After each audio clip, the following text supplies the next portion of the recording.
Aujourd'hui, on va plonger dans un sujet stratégique. Pourquoi Nvidia modifie ses puces pour la Chine et ce que cela révèle sur la guerre technologique entre les États-Unis et la Chine. Accroche-toi, car ce que tu vas entendre dans les prochaines minutes impacte directement l'avenir de l'intelligence artificielle, la géopolitique mondiale et tes investissements.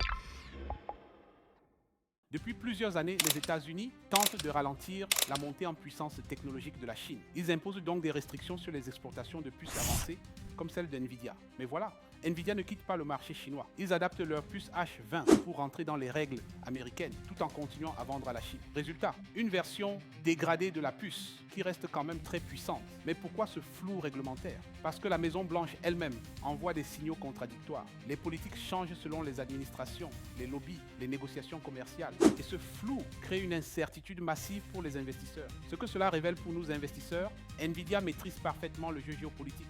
Jensen Huang sait lire entre les lignes et adapte ses produits aux contraintes.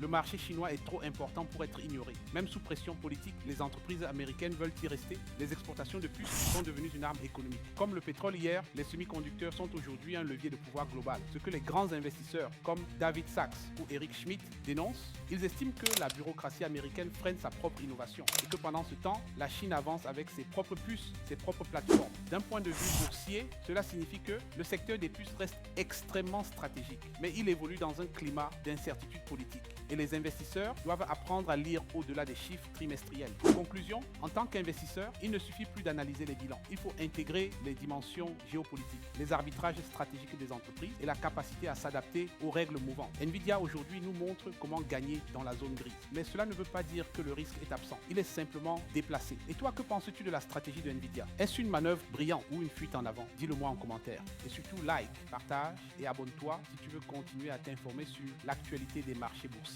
Et si tu veux aller plus loin, rejoins notre prochaine masterclass gratuite. Le point de départ vers ton autonomie financière. Le lien est dans les commentaires. Inscris-toi